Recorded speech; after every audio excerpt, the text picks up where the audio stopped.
akun akuntansi ya. Jadi kita akan bicarakan kalau bahasa umumnya bisa kita kenal dengan sebutan PPE, Plan Property Equipment. Ya, kalau untuk yang di plan aset itu ya. Oke, kita lihat ya, apa yang akan kita pelajari pada pertemuan kali ini ya. Kita akan mempelajari beberapa LO ya. Di sini materinya sampai LO 4 aja ya yang akan saya bahas ya. Sesuai dengan komponen yang disepakati secara bersama bahwa learning objective pertama itu saya akan menjelaskan bagaimana akuntansi untuk PPE ya. Kemudian mengaplikasikan depresiasi, metode depresiasi terhadap PPE. Kemudian bagaimana untuk menghitung pembuangan atau penghilangan dari aset tetap tersebut ya. Kita akan menghapuskan aset tetap. Kemudian juga kita akan menjelaskan apa itu sumber daya alam dan aset tak berwujud. Jadi pada topik ini kita hanya akan bahas LO 4. Itu pun udah sangat banyak sekali ya, Masya Allah ya. Kita coba, kita mulai dengan apa itu plan aset. Plan aset itu apa sih? Ada yang tahu nggak sih?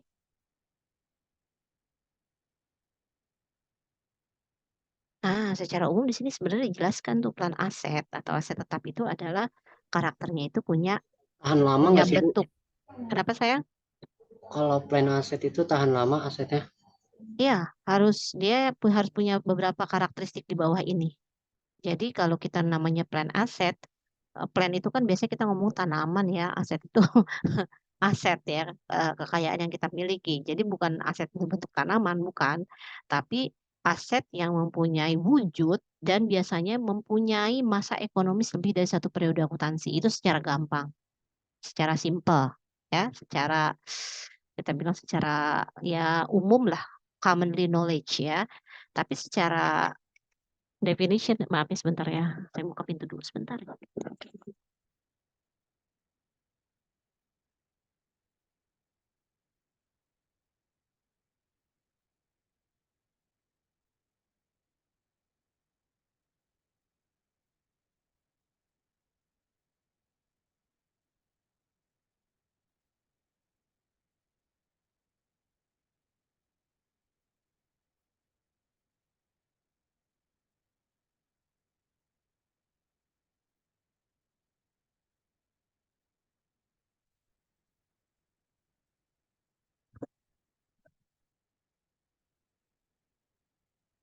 Oke, tadi dia. Jadi kalau kita namakan aset tetap itu mempunyai karakteristik di bawah ini. Ya, artinya apa? Mempunyai, Digunakan untuk operasi, iya, operasi itu artinya digunakan dalam kegiatan operasional perusahaan. tapi tidak dijual. Iya, Berarti, Bu. enggak, tidak. Jadi kita itu punya aset nilainya biasanya pada saat kita pengen punya aset itu, biasanya kita punya uang yang harus lumayan besar. Ya, kos kita tuh untuk memperoleh itu biasanya lumayan besar. Tapi biasanya kita mempunyai masa manfaat dari aset tersebut lebih dari satu periode akuntansi. Ya, jadi kita juga biasanya nggak akan menjual karena kita akan menggunakannya untuk kegiatan operasional perusahaan. Kegiatan operasional itu artinya apa? Kalau kita punya perusahaan, punya percetakan, kita akan buat pakai untuk nyetak gitu ya. Atau bagian dari pokoknya operasi perusahaan apa tuh aset itu diperlukan. Nah, ya. Jadi memang pada saat kita beli, kita itu sudah menganggap dia tuh kita akan menggunakan dia untuk waktu yang lumayan lama, gitu ya. Jadi nih kita anggap nih, apabila memiliki karakter-karakter di bawah ini, ya kita kategorikan dia sebagai aset tetap, ya. Jadi kalau kita asosiasikan mungkin mesin-mesin di perusahaan, ngerti nggak sih? Atau sesuatu yang memang sifatnya digunakan dan memang untuk keperluan perusahaan, ya. Tapi yang jelas operation ya, karena ada yang bukan untuk operation, ya. Kita lihat di sini. Eee, ini ada beberapa contoh perusahaan dari beberapa negara, yang menyajikan, persentase dari plan asetnya terhadap total asetnya. Sebenarnya kalau kita ngomongin berapa, aset tetapnya dibandingkan total aset, kita bisa tahu. Jadi aset itu kan, semua yang kita miliki ya, baik yang kita gunakan ataupun mau yang kita jual gitu ya. Jadi kalau kita misalnya total aset kita misalnya 5 juta, tapi plan aset kita adalah 4 juta, sebenarnya apa yang kita jual untuk ready for sale berapa? Cuma 1 juta, iya nggak sih? Paham nggak? Nah, sedangkan kalau kita ngomongin apa yang kita punya dalam bentuk barang, tentunya harga yang kita keluarkan pada saat kita menyajikan juga harganya udah nggak sama kan? Kebayang nggak kalau misalnya tuh kamu tuh kelihatan tuh ada lemari ya misalnya, kita beli lemari itu pada awal kita dapat lemari itu, yang baru itu 5 juta, kita udah pakai 2 tahun, sekarang nilainya 5 juta nggak? Enggak. Jadi hati-hati kalau melihat komponen dari, apa namanya, apa, komponen akun-akun perusahaan ya. Karena kalau kita ngelihat ini nih sebagai salah satu indikator bagaimana kita melihat persentase dari plan aset terkait dengan total asetnya. Ini juga membantu kita untuk memberikan gambaran ya, gambaran bahwa bagaimana kondisi perusahaan tentunya ya, secara kita kaitkan dengan akun-akun yang lain ya, angka-angka yang lain ya. Ini ada Walmart, Great Wall, Cathay Pacific di Hong Kong, Hitachi di Jepang, SAP di Belanda ya. Nah, kita lihat di sini, ya ini sebenarnya harus dibaca dengan komponen-komponen lain ya, tapi kita harus bisa melihat bahwa ketika komponen dari plan asetnya lumayan besar, maka aset sesungguhnya dia sebenarnya kecil ya, total aset yang lainnya itu kecil ya. Apakah itu berbahaya? Ya nggak begitu juga, kita harus melihat komponen-komponen akun lainnya ya, tapi itu bisa memberikan insight ya. Oke, sekarang kita lihat. Kalau kita ngomongin plan aset, ada prinsipnya. Kalau kita mau mencatat dia, prinsipnya apa? Prinsipnya kita akan mencatat dia sesuai dengan nilai perolehannya. Ya, oke. Oke, aku akan pengen ngomong ini dulu deh. Jadi kalau kita ngomongin, sebentar. Oke, oke. Prinsipnya adalah, eh,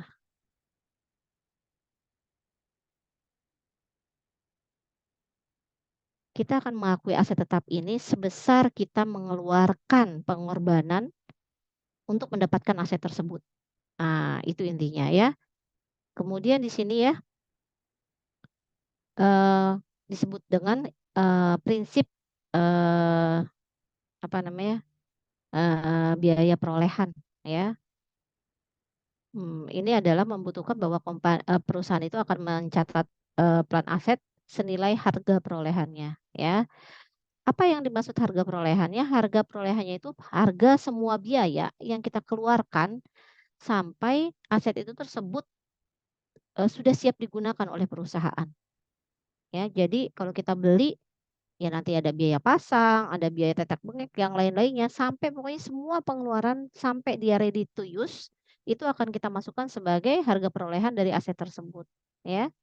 Jadi kalau kita ngomong di sini peraturan dari aset tetap itu diatur dalam PSAK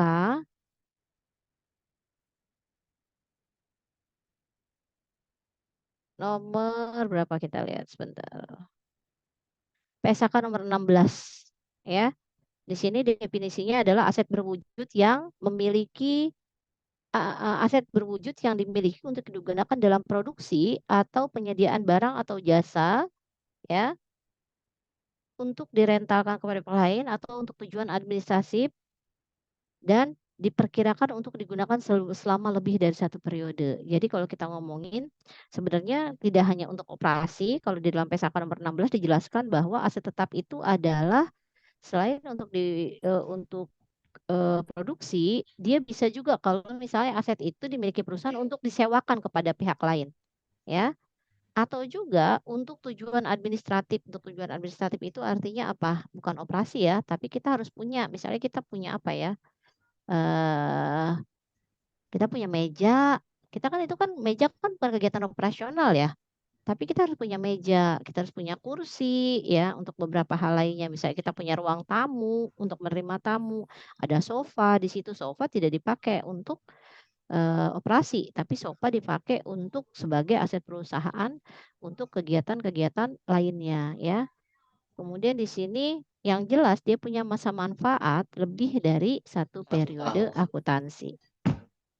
Oke, sampai sini ada yang mau bertanya? Jadi secara detil ini ada di dalam PSAK nomor 16. Ya. PSAK nomor 16. Oke, iya betul. PSAK 16 ya. Oke, kita lihat di sini ya. Semua biaya-biaya itu yang terjadi pada saat kita mendapatkan aset itu ya, ini adalah biasanya berbentuk apa namanya, harga harga beli ya. Terus kemudian semua biaya-biaya ya, mau balik ke nama, mau biaya jasa makelar, mau biaya apapun terkait, biaya-biaya pada saat kita membeli aset tersebut, itu masuk ke dalam harga perolehan aset tersebut ya. Nah, di sini kalau kita mau beli aset tanah ya, kita ada broker ya, komisi dari broker atau makelar. Ya, kalau yang ini itu tergolong, biaya balik nama, biaya pengacara atau yang lain-lain ya. Nah, kalau ini adalah, hutang pajak ya, hutang pajak dan biaya-biaya lain, yang apa ya, yang kita beli ya. Artinya apa, misalnya kalau kita beli ada biaya-biaya yang terkait dengan itu, misalnya pajak-pajaknya ya, lupa saya Lions itu apa ya, lupa deh. Lions Lions itu kita lihat, sebentar ya. Oke.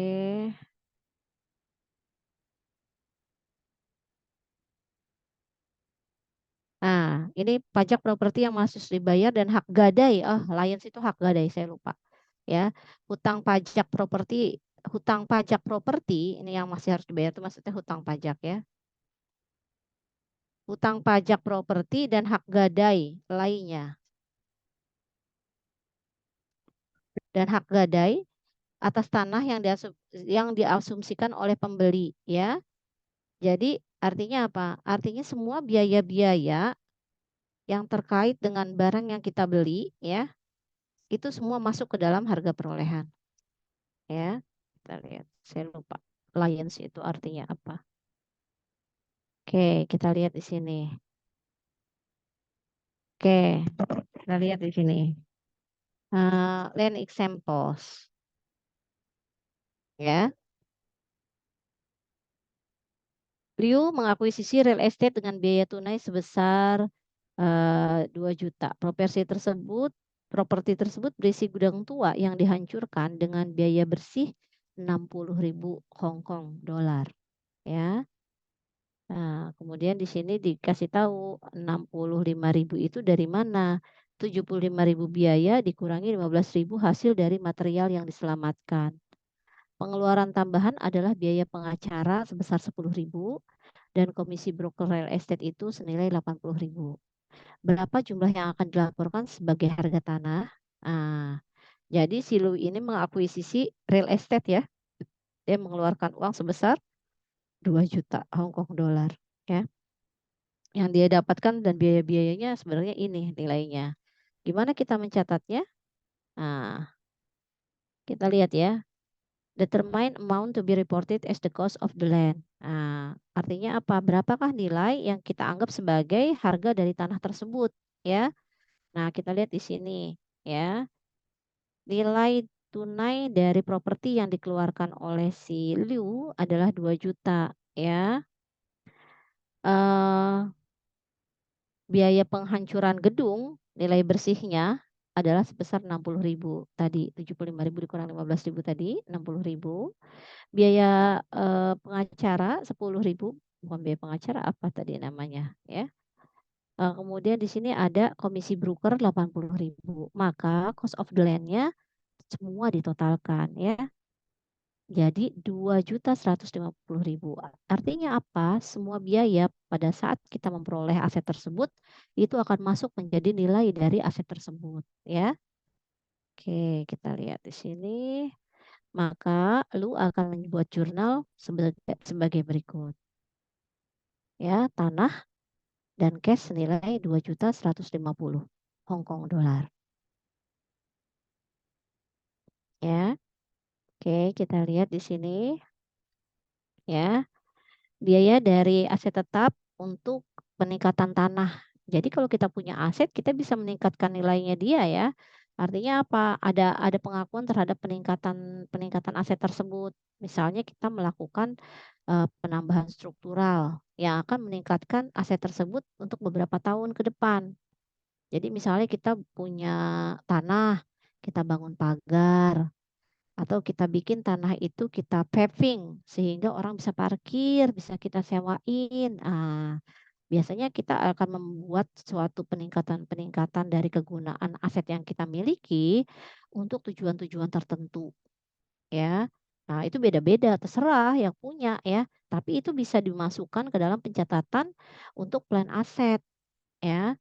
Oke, kita lihat di sini. Misalnya, oh ya ini contohnya nih driveways, parking lots, fences, pagar, tempat parkir, jalanan, ya, landscape, dan underground sprinkles, ya. Artinya beberapa posisi yang bisa kita tambahkan adding value, terutama biasanya pada tanah ya. Nah, Nah, syaratnya bukan syaratnya, karakternya apa sih? Biasanya mempunyai masa guna beberapa, lebih dari satu periode akuntansi juga ya.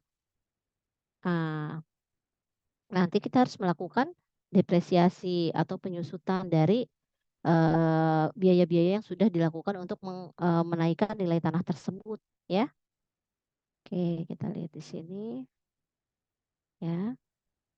Nah, jadi di sini adalah sebenarnya purchase cost itu adalah purchase price, closing cost. Closing cost itu adalah semua biaya-biaya terkait legal, hukum, dan lain-lain ya.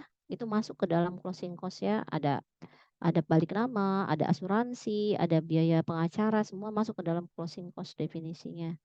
Ya, terus ada broker. Nah, di sini juga kalau kita mau nambah-nambahin, misalnya kita memperbaiki atau menambah nilai, semua juga masuk ya. Mau ada penambahan nilai atap, lantai, listrik, ataupun plumbing. Apa sih pipa-pipa itu loh, pemipaan. Intinya adalah semua biaya yang diperlukan agar aset itu siap digunakan. Intinya itu sih sebenarnya. Ya, oke kita lihat ya. Kalau biaya konstruksi, ya konstruksi bangunan itu adalah nilai kontrak, pembayaran arsitek, izin-izin biaya perizinan, terus biaya excavation tuh kayak kalau kita misalnya construction itu kan kita perlu pakai itu ya, biaya-biaya untuk kayak penggunaan alat-alat besar excavation. Penggalian, Bu. Apa? Penggalian. Ya, penggalian. Oke. Jadi yang pakai alat-alat besar itu kalau kita biasanya punya konstruksi itu pertama sekali itu kita harus kayak apa sih kayak declare tempat gitu ya. Jadi perlu ada tuh biasanya penggalian-penggalian di awal tuh untuk declare declare lahan ya. Jadi kita butuh tuh apa sih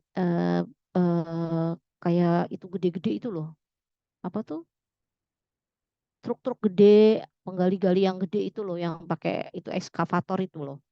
Nah, itulah semua masuk tuh kalau kita ngomongin biaya construction ya.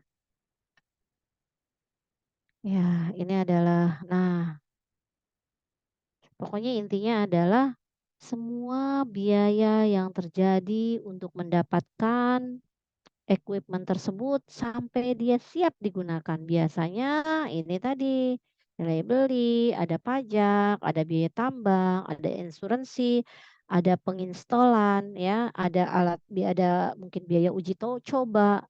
Semua biaya masukkan saja sebagai nilai dari aset yang kita peroleh tersebut ya. Oke, kita contohkan di sini ya. Asumsikan ada Jang ya, Jang Limited apa namanya perusahaan Jang membeli mesin pabrik dengan harga tunai 500 Hong Kong dolar. Pengeluarannya untuk pajak penjualan adalah 30.000 dolar, asuransinya 5.000, pemasangan dan pengujian menghabiskan uang sebesar 10.000. Sekarang berapa nilai dari mesin tersebut? Nah, udah dijumlahkan aja semua. Karena nilai dari mesin tersebut adalah semua pengorbanan yang kita keluarkan untuk memperoleh mesin itu sampai dia ready untuk digunakan. Ya, jadi dalam hal ini kita jumlahkan semua. Ya, oke, paham ya? Oke, sekarang yang kedua, cost of plant asset. Leonard Huang Group membeli sebuah truk pengiriman dengan harga tunai 420.000 Hong Kong dolar. Pengeluaran terdiri dari pajak penjualan 13.200, pengecatan dan pembuatan surat-surat 5.000, surat izin kendaraan bermotor 800 Hong Kong dolar, dan polis asuransi kecelakaan selama 3 tahun sebesar 16.000. Ya, sekarang ditanyakan adalah berapa cost dari delivery truck. Ya, kita lihat sebenarnya sih bukan cost of delivery truck ya. Ya, maksudnya harga perolehan dari delivery truck tersebut ya. Saya kalau gini cost of delivery truck pengertiannya enggak. Harga perolehan dari truk yang kita beli ini, truk pengiriman yang kita beli ya. Jadi ada harga beli, ada pajaknya 13.200 sama painting and lettering ya. Di sini harganya ini. Nah, kalau kita ngomongin sebentar. Ini masuknya nanti ya. Nah, kita lihat. Kalau kita ngelihat ininya ya, tunggu sebentar.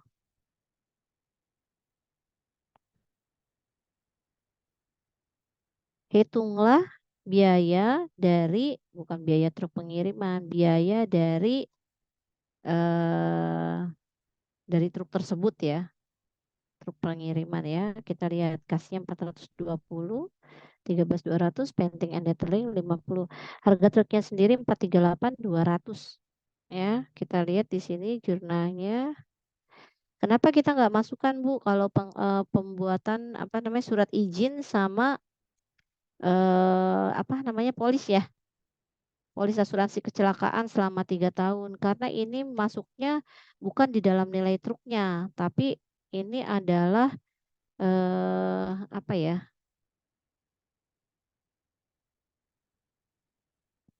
Oke, kita lihat di sini. Surat izin kendaraan itu tidak nempel, kita apa ya? Kita lihat sebentar. Nilai truknya tetap 438.200. Nah, ini prepaid assurance sama license expense itu bukan masuk ke dalam harga dari asetnya ya, tapi dia masuk ke dalam expense ya. Kalau asuransi itu kan masanya kan ini ya, mempunyai masa manfaat lebih untuk aset tersebut, sehingga kita menganggapnya sebagai prepaid. Artinya apa? Kita akan mengakui dia secara berkala. Nggak boleh dimasukkan sebagai nilai cost dari truk. Paham nggak?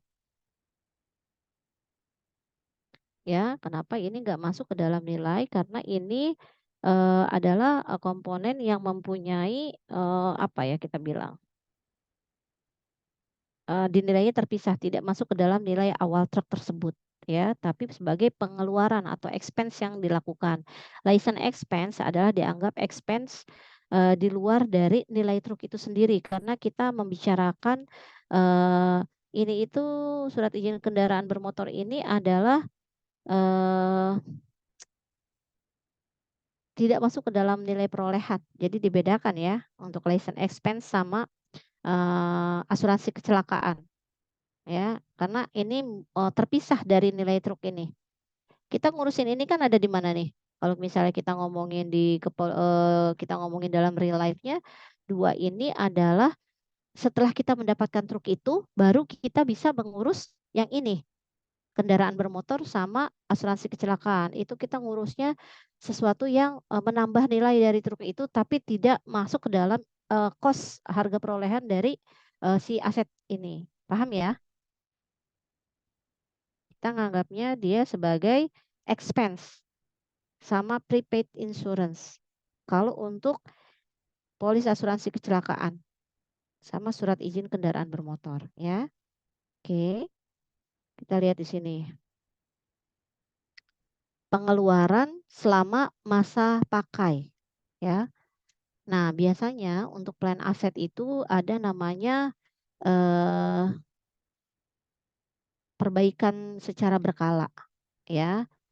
Jadi adalah biaya-biaya yang secara berkala dilakukan atau dikeluarkan untuk meningkatkan efisiensi pada saat operasi perusahaan dan meningkatkan apa ya masa pakai dari apa ya produksi dari unit operasi tersebut. Intinya adalah bahwa ada biaya-biaya yang dikeluarkan oleh perusahaan untuk mengakui apa ya, untuk membuat agar si aset ini bisa digunakan secara maksimal. Ya, kenapa digunakan secara maksimal? Karena kalau digunakan secara maksimal kan akan membantu perusahaan mencapai tujuan. Ya, kalau kita dirawat secara berkala, aset itu nggak rusak, sehingga nanti akan ada pengorbanan atau cost kepada perusahaan yang lebih besar, sehingga perlu dilakukan maintenance. Ya, kita lihat di sini. Ya, maka kita anggap sebagai ordinary repairs itu adalah diketahui sebagai revenue expenditure ya, yaitu akan mendebit maintenance dan repair expense dianggap sebagai biaya perbaikan ya. Kemudian juga ada namanya addition and improvements, yaitu biaya-biaya yang terjadi untuk meningkatkan efisiensi tadi ya, produktivitas atau masa dari aset tetap tersebut ya. Kita anggap sebagai capital expenditure. Jadi sebenarnya kalau kita ngomongin itu ada yang kita kenal kadang-kadang kita disebut dengan capex, capital expenditures ya. Kita akui nanti dia secara berkala. Kita lihat di sini. Contohnya aja deh. Ya, asumsikan bahwa Zhingfeng Heating and Cooling membeli sebuah truk pengiriman seharga 150.000 yuan tunai. Ditambah pajak penjualan sebesar 9.000. Biaya pengiriman sebesar 5.000 yuan. Pembeli juga membayar 2.000 untuk pengecatan dan pembuatan surat-surat. 6.000 untuk polis asuransi tahunan dan 8.000 untuk surat izin mengemudi. Jelaskan bagaimana masing-masing biaya tersebut akan diperhitungkan.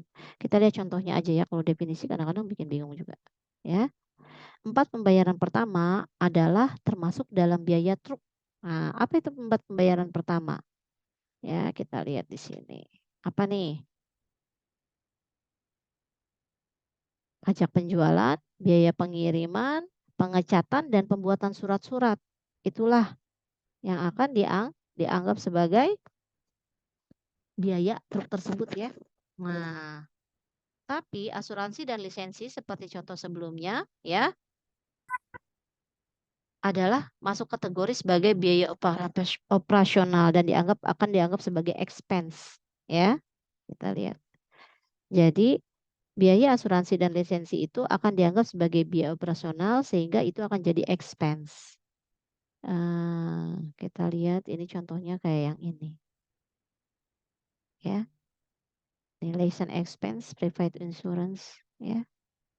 Jadi kita lihat di sini bahwa yang akan diakui sebagai harga dari truk tersebut adalah harga penjualan, pajak penjualan, biaya pengiriman, pengecatan dan surat-surat terkait terkait truk tersebut.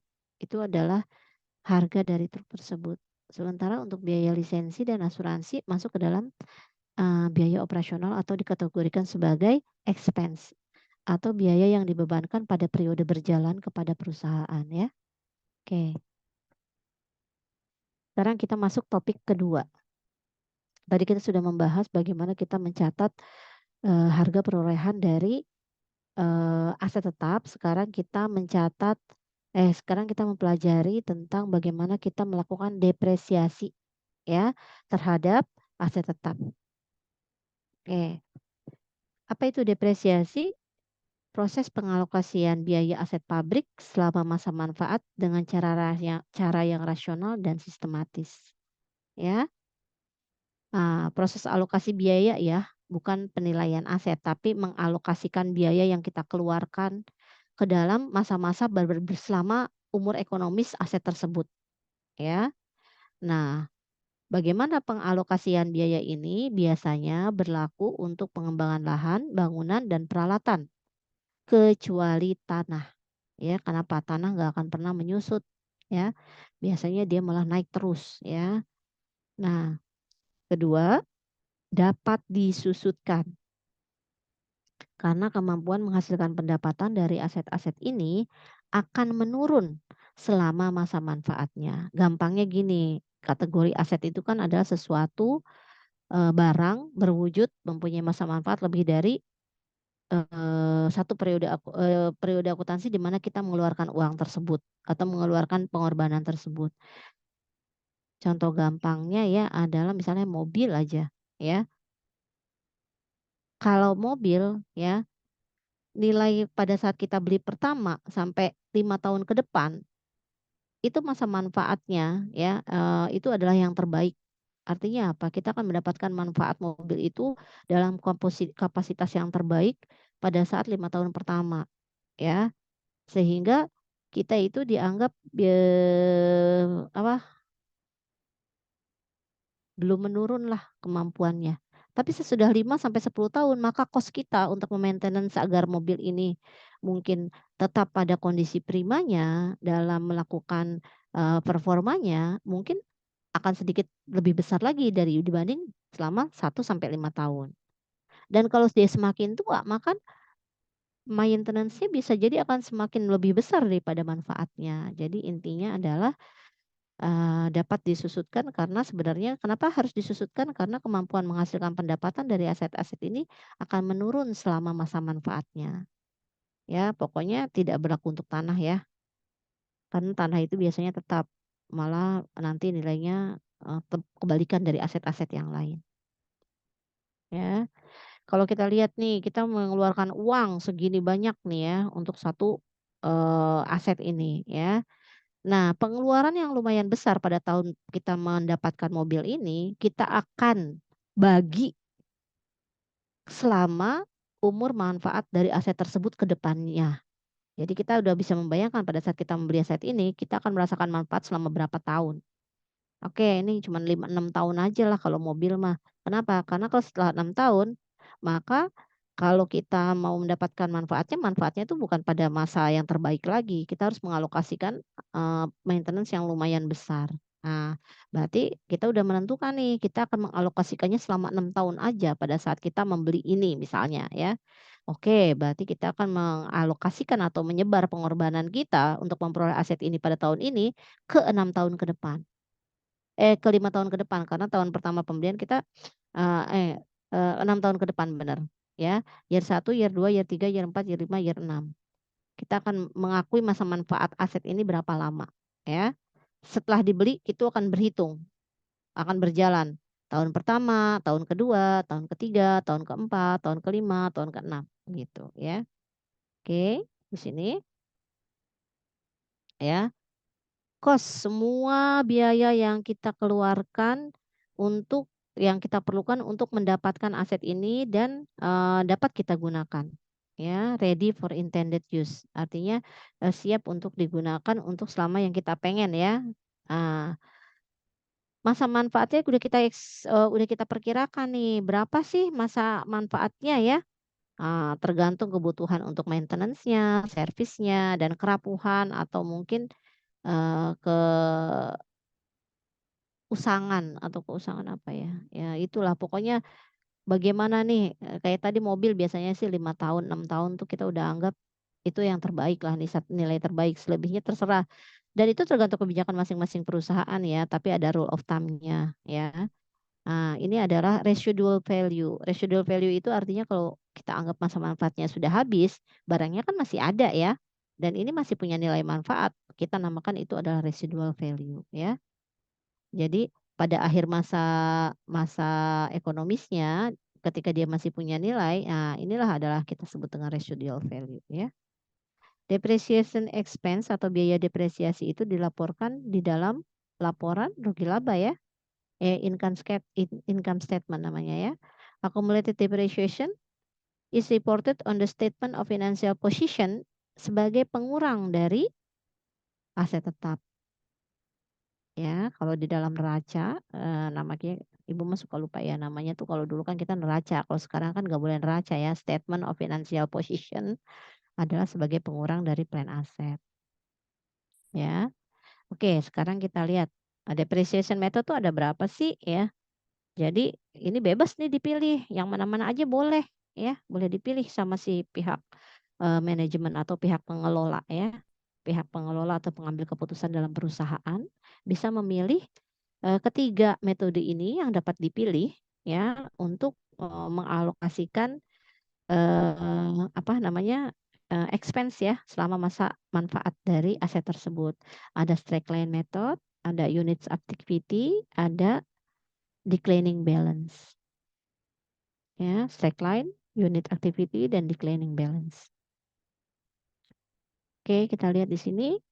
Bandingkan ketiga metode penyusunan tersebut dengan menggunakan data berikut ini untuk sebuah truk pengiriman kecil, delivery truck, ya, small delivery truck yang dibeli oleh Barb Floris, ya, pada tanggal 1 Januari 2025. Ya, oke. Di sini ada harga perolehannya 13.000, expected residual value-nya kita anggapkan residual value dari truk ini di akhir masa ekonomisnya senilai 1.000. Useful life-nya masa ekonomisnya 5. Kita ini untuk unit ya. Estimated useful life in miles-nya 100.000.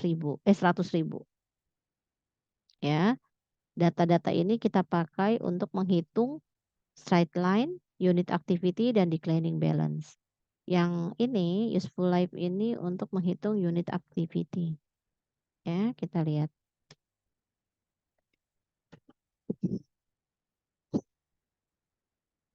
Ya, kita lihat straight line method. Ya, biaya depresiasi itu adalah harga perolehan dikurangi nilai residu. Ya, artinya apa? Pengorbanan dikurangi residual value. Ya. Expense-nya atau bebannya ini akan dialokasikan sama untuk setiap tahunnya ya. Kita lihat di sini. Harga perolehannya 13.000, residual value-nya 1.000, maka nilai depresiasinya hanya 12.000 ya. Harga perolehannya 13.000, kita anggap nanti pada akhir masa ekonomis nilainya 1.000, berarti yang kita susutkan hanya 12.000. 12.000 dibagi dengan masa ekonomi sebanyak 5 tahun. Maka tiap tahun akan kita alokasikan 2.400 penyusutannya. Ya, kita lihat di sini. Ini adalah bagaimana toko bunganya si Barb itu akan mengalokasikan penyusutan untuk truk tersebut ya dari tahun 2025 sampai tahun 2029. Ya. Karena dia menggunakan straight line, maka akan dibagi rata 2.400 tiap tahun. Ya. Sehingga nanti pada akhir masa ekonomis yang tersisa hanya 1.000 book value-nya, ya. Oke, kita lihat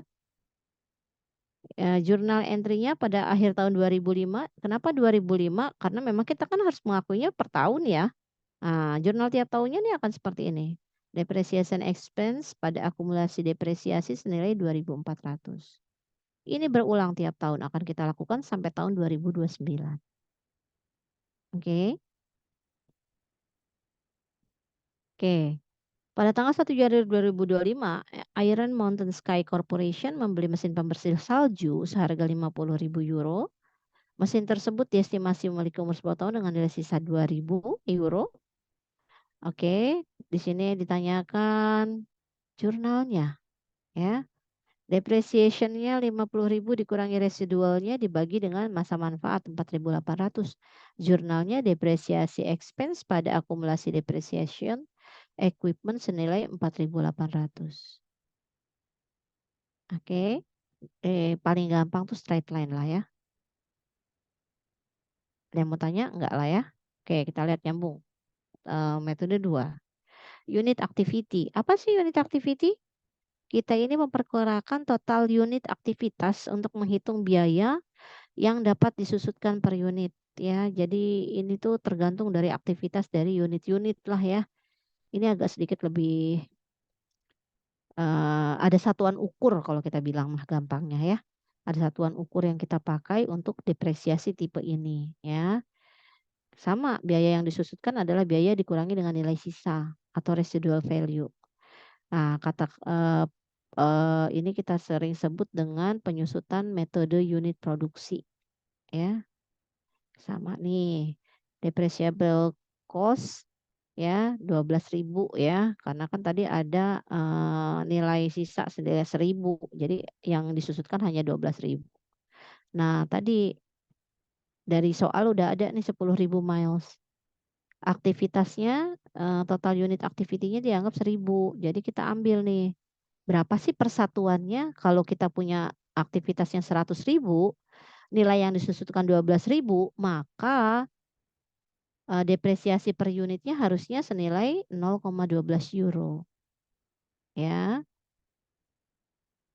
Nah, di sini nilai satuannya segini. Ternyata dikasih tahu lagi di soal bahwa aktivitasnya itu selama setahun itu 15.000 miles. Nah, 15.000 miles berarti per tahunnya adalah 1.800. Kita lihat. Dan ini kita kalau straight line kan sama semua ya, 1.800 semua ya. Nah, ternyata kalau di sini enggak, tergantung unit activity-nya. Kalau unit activity-nya berbeda ya pengali satuannya tinggal dikalikan aja.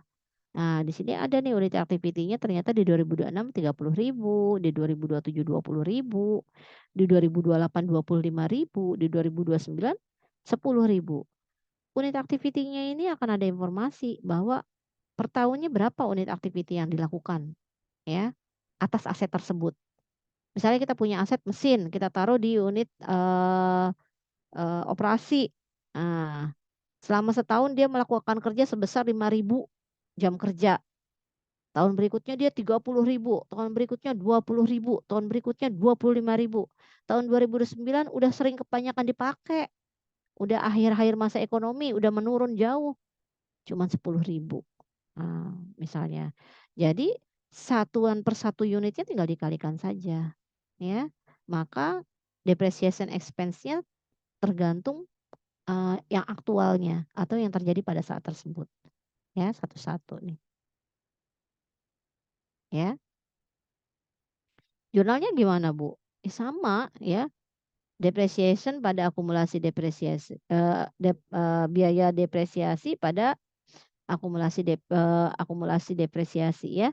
Senilai jumlahnya per tahun. Karena penyusutan hanya akan diakui selama per tahun. Karena laporan keuangan kan periodenya satu periode akuntansi ya. Sehingga penyusutan juga akan diakui secara berkala. Oke, declining balance method. Ini yang ketiga tipenya ya. Metode yang dipercepat beban penyusutan tahunan yang menurun selama masa manfaat aset. Jadi dia akan menyusut secara lebih tinggi ya. Tarif saldo menurun ganda adalah 2 kali lipat dari tarif garis lurus, tarif yang ditetapkan pada nilai buku. Kita lihat contohnya. Oke, ya. Jadi di sini book value-nya 13.000 ya. Di sini declining balance rate-nya 40%.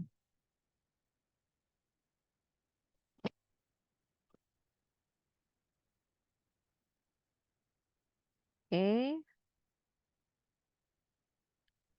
Perhatikan mungkin bahwa yang berbeda di declining balance ya. pengalinya itu tidak dimulai dengan 12.000 ya. Tapi kita berdasarkan pada nilai book value declining. Perhatikan, nilainya jadi 13.000, tidak dikurangi dengan residual value. Ya. Declining balance itu berdasarkan nilai book value ya. Sehingga di sini angkanya jadi 13.000, bukan 12.000. Dua metode sebelumnya 12.000 ya. Tapi kalau declining, dia udah ada peraturannya bahwa berdasarkan tarif yang diterapkan pada nilai buku. Sehingga di sini ada 13.000. Ya. Declining balance rate-nya dan nanti ditetapkan berapa? 40%. Maka annual depreciation expense-nya 5.200. Kita lihat di sini. 40%-nya ini akan berlaku tetap terus ke bawah. Ya. Oke. Tapi nanti saldo per bukunya pindah nih ya. Pengalinya sih sama, tapi nilai yang pengali di sini ya book value-nya akan berubah terus karena kan book value kan akan sesuai kan nilai bukunya kan tiap tahun kalau udah disusutkan nilainya berkurang, sudah disusutkan nilainya berkurang. Paham ya? Itu jadi 800 kali 40. Paham ya?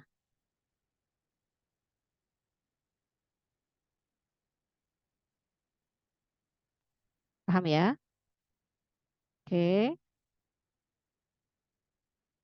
674 is adjusted to 685. Ini artinya nilainya disesuaikan ya to equal residual value.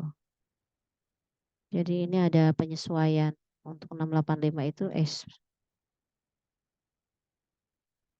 Oke, double declining balance depreciation schedule. Kita lihat di sini. Kalau di sini kan anggap belinya ini kan di awal tahun ya. Kalau kita anggap soalnya belinya di April tanggal 1 2025 ya. Berarti nanti annual expense-nya itu kan 5.200 nih setahun. Karena dibelinya bulan April, maka yang teranggap sebagai expense harus disesuaikan dari bulan April ya. Ngerti nggak sih? April, Mei, Juni, Juli, Agustus. Dia hanya 9 bulan nih. Perhatikan. Walaupun di sininya 5.200 kalau kita ngitung untuk setahun, tapi kalau kita belinya di April, ya kita harus sesuaikan bahwa yang akan kita adjust di akhir tahun pertama hanya sebesar 3.900. Paham ya? Ini tergantung dari ininya, sorry. Tergantung dari transaksinya ya. Jadi harus hati-hati ya. Oke. Kita sesuaikan. Oke, paham ya? Jadi ini nanti angkanya akan bermudah tergantung belinya. Pokoknya intinya kalau penyusutan ya tergantung real time atau aktual aktual yang terjadi sesudah pembelian ya. Sesudah tanggal pembelian ya otomatis kita akan mulai berlaku tuh penyusutannya udah mulai jalan tuh jamnya ya. Jamnya akan mulai berjalan. Oke. Dari sini kita akan melihat ya sebenarnya kita akan membandingkan dari ketiga metode ini. Straight line, unit activity sama declining balance. Walaupun sebarannya berbeda ya, sebaran angkanya berbeda. Ini tadi 685 itu sebenarnya tadi itu nilainya kan enggak 685 tapi biar ujungnya tetap 12.000 melengkapi 12.000 makanya disusunin di 685. Padahal tadi bukan 685 nih kalau kamu lihat nih. Nih, ini angkanya enggak 685, tapi disesuaikan agar nilainya tetap genep jadi sama 12.000 ya. Ini juga sama, ini juga digenapkan ya. Nah, intinya tidak berjauh berbeda. Bukan tidak jauh berbeda, sama ujung-ujungnya penyusutan angkanya itu nanti dapatnya sama. Cuman sebarannya aja. Kalau kalau straight line rata, unit activity agak bergelombang. Declining stream ya kita lihat nih double declining balance, unit activity bergelombang, straight line lurus ya at the end sama ya, 12.000 ya. Terus pengaruhnya apa Bu kalau beda-beda jalan tapi sama? Ya ada pengaruhnya. Kan dia akan mempengaruhi rugi laba kita ya. Jadi ada intention yang bisa dipakai oleh si manajemen untuk menentukan kita butuh yang mana. Ya, paham nggak? Ya, itu ada intensi kalau kita menggunakan yang mana, yang mana, yang mana. Laba kita tuh akan berbeda ya. Kenapa? Kamu lihat dong pengurangnya. Ya, kan ini kan pengurang ya, pengurang pendapatan ya. Kalau pengurangnya besar, ini pengurangnya kecil, pengurang gede. Nah, ya. Itu itunya apa namanya? Clue-nya walaupun ujung-ujungnya sama. Kalau sama kenapa beda-beda kan Bu? Ya beda. Ada bisa kita melihat bahwa walaupun dia metodenya sama, ketika digunakan akan menghasilkan sesuatu yang menyebabkan perubahan pada laporan rugi laba perusahaan. Ya. Komponen depresiasi. IFRS atau International Financial Reporting Standard mensyaratkan penyusutan komponen untuk aset pabrik. Apa itu penyusutan komponen? Yaitu setiap bagian signifikan dari aset pabrik tersebut yang memiliki estimasi masa manfaat yang berbeda secara signifikan harus disusutkan secara terpisah. Jadi kalau misalnya ada bagian-bagian dari suatu aset yang memang mempunyai critical point yang sangat signifikan, maka diwajibkan untuk disusutkan secara terpisah ya. Artinya misalnya kalau kita gampang apa ya, komputer mungkin ya, kan ada beberapa komponen dia apanya gitu ya, mempunyai nilai yang sangat signifikan. Ada contohnya nih ya. Lecture Construction membangun sebuah gedung perkantoran dengan biaya 4 juta Hong Kong dolar. Tidak termasuk biaya tanah. Jika 4 juta dolar, 4 juta Hong Kong dolar dialokasikan selama 40 tahun masa manfaat bangunan, Lexur melaporkan 100.000 Hong Kong dolar penyusutan per tahun ya dengan asumsi penyusutan garis lurus dan tidak ada nilai sisa. Namun, asumsikan bahwa 320.000 dari biaya bangunan terkait dengan sistem pemanas, ventilasi, dan pendingin dan senilai ini terkait dengan lantai. Karena sistem pendingin udara atau HVAC ini memiliki masa manfaat yang dapat disusutkan selama 5 tahun. Jadi dia ada namanya sistem pendingin udara untuk lantai ya. Jadi nilainya sendiri udah 600.000 Hong Kong dolar ya. Jadi dia punya nilai masa manfaat 5 tahun. Dan lantai memiliki masa manfaat yang disusutkan selama 10 tahun. Jadi dua komponen ini ternyata dua komponen berbeda ya. Sistem pemanas ventilasi 320, lantainya 600 ya. Maka Lexur harus menggunakan penyusutan komponen ya. Lexur harus mengklasifikasikan kembali 320 dari biaya bangunan ke sistem HPAC dan 600 dolar ke biaya lantai. Jadi ada dua tambahan komponen yang ditambahkan ke dalam gedung perkantoran tersebut yang harus disusutkan secara terpisah ya.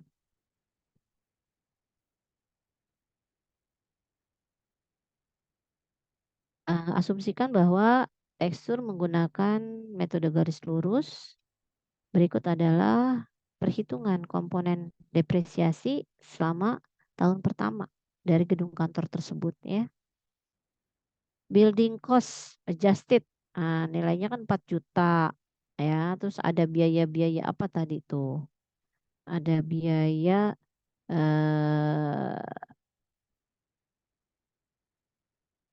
pendingin udara apa ya tadi ya, sama biaya lantai. Maka building cost adjustednya 3.080 setelah dikurangi biaya additional yang tadi itu ya. Buildingnya aja ya. Sedangkan untuk buildingnya sendiri penyusutan per tahunnya langsung 3.080.000 tadi dibagi 40, nilainya 77.000. Terus untuk sistem udaranya tadi nilainya 320 ya, punya masa manfaat 5 tahun. Flooring depreciation-nya untuk lantainya tadi dia menambahkan nilai $600.000, punya masa manfaat 10 tahun. Berarti untuk tahun pertama ini adalah ini nilainya ya. Tahun pertamanya 201.000 ya. Nanti kan ini kan dibuat di akhir tahun, tergantung ya ini belinya kapan ya. Nanti disesuaikan nih bulannya. Paham ya?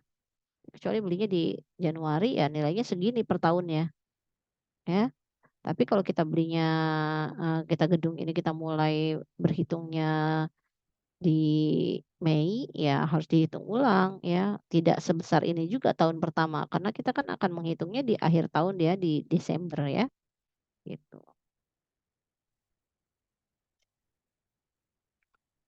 Oke. Penyusutan dan pajak penghasilan ya. Undang-undang perpajakan tidak mengharuskan wajib pajak untuk menggunakan metode penyusutan yang sama dengan yang digunakan dalam menyiapkan laporan keuangan. Jadi ini unik juga ya. Jadi kalau kita ngomong bikin laporan keuangan, kita pakai metode penyusutan garis lurus. Kalau kita pajak, kita boleh nggak pakai metode garis lurus, kita boleh pakai metode lain, ya. Nah, kemudian banyak perusahaan menggunakan garis lurus dalam laporan keuangan mereka untuk memaksimalkan laba bersih, ya. Karena kan relatif lebih stabil ya. Jadi penyajian labanya nggak jomplang-jomplang gitu ya. Perusahaan lebih suka karena laba yang apa? Yang relatively constant atau tidak terlalu tinggi, tidak terlalu tajam perubahannya itu dianggap perusahaan yang bagus ya. Jadi perusahaan tuh suka pakai yang dalam laporan keuangan suka pakai garis lurus. Kemudian di sini juga dibilang mereka juga menggunakan metode penyusutan dipercepat pada pengembalian pajak untuk mendapatkan nilai pajak yang lebih kecil ya. Untuk pajak mereka untuk merendahkan pajak penghasilan perusahaan ya. Kalau untuk pajak dia pakai double declining, kalau untuk laporan keuangan dia pakai garis lurus. Dan itu boleh ya. Penilaian kembali dari aset tetap ya. Jadi kenapa sih perlu dinilai kembali? Itu tadi saya bilang kalau misalnya kita punya tadi kan contohnya saya sebutnya tuh tadi lemari misalnya.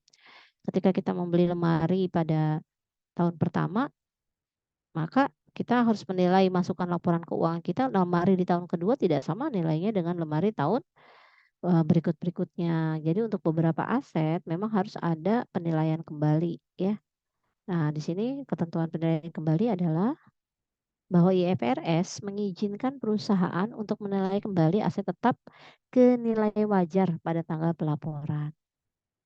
Terus harus diterapkan pada semua aset dalam suatu kelas aset.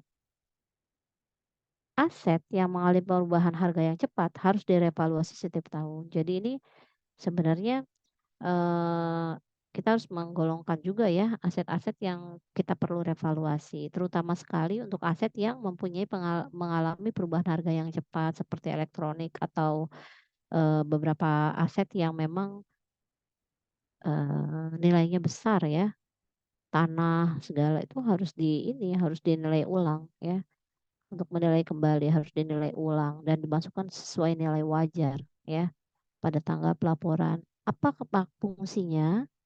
Karena kita nggak ingin orang membaca laporan keuangan itu salah persepsi. Jadi laporan keuangan itu diharapkan memberikan laporan yang nyata mewakili kondisi yang sesungguhnya ya. Nah, ini dilakukan adalah agar nilai aset itu memang merepresentasikan nilai asetnya pada tahun tersebut ya.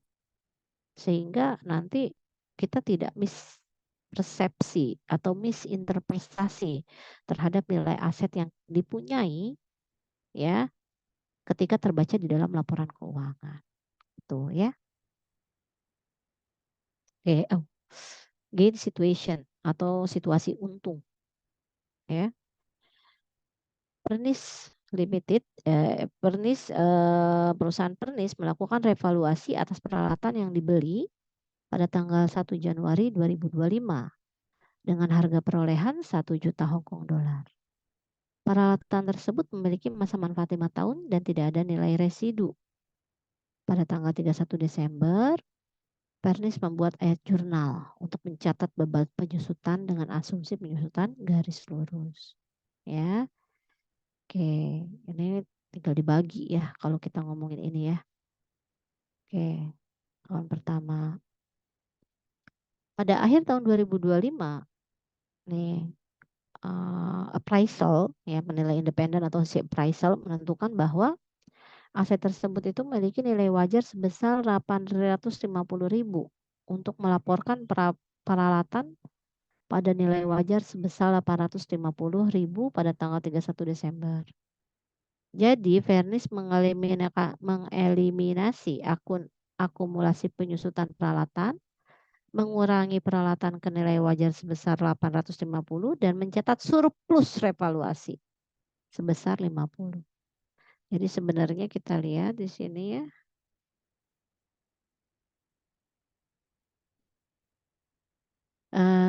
Ada surplus nilai 50.000 dari penilaian apa? Dari penilai independen atau si appraisal yang ditunjuk ya, bahwa ada revaluasi apa namanya? Ada keuntungan ya, bukan keuntungan sih apa nilai lebih ya. Bukan nilai lebih ya. Kalau kita anggap tuh penyusutan berkala kita itu 200 itu ketinggian, harusnya cuma 150.000 aja gitu. Ya. Sehingga kita harus menganggap ini karena kita udah mengalokasikan dia sebagai satu metode garis lurus yang nilainya 200 sudah kita tetapkan, maka kita harus melakukan penyesuaian untuk mencatat hasil dari si penilai ini ya sebesar 50 tadi ya. Nah, jurnalnya apa? Akumulasi depresiasi equipmentnya di debit, lawannya adalah equipmentnya senilai 150. Jadi pengurang equipmentnya enggak 200, pengurang equipmentnya hanya 150. Karena appraisal bilang enggak segitu, cuma 150 bukan 200. Jadi dianggap sebagai pengurangnya adalah 150.000. Nah, 50-nya dianggap sebagai apa? Revaluation surplus. Emang uangnya ada enggak ya? Tapi kita harus akui ya, uangnya enggak ada ya, tapi kita harus akui bahwa ada penyesuaian terhadap surplus revaluasi ya yang menguntungkan bagi perusahaan kita senilai 50.000. Oke, sekarang kita lihat di sini ya. Revaluation dari plan aset contohnya laporan Pernis ada beban penyusutan sebesar 200 dalam laporan laba rugi. Ada 50.000 tadi kelebihan itu masuk ke dalam OCI atau pendapatan komprehensif lain, other comprehensive income OCI itu ya. Sebagai surplus revaluasi masuknya nanti ya. Terus di situ nanti 850 ada dasar baru dari aset tersebut dengan asumsi tidak ada perubahan dalam total masa manfaat. Penyusutan pada tahun 2006 menjadi berapa tuh? 212.500 karena nilainya 850.000 dibagi 4. Jadi 800 sudah dikurang apa namanya? Penyesuaiannya adalah 850.000 ya. Dasar baru asetnya jadi 8,5 bagi 4.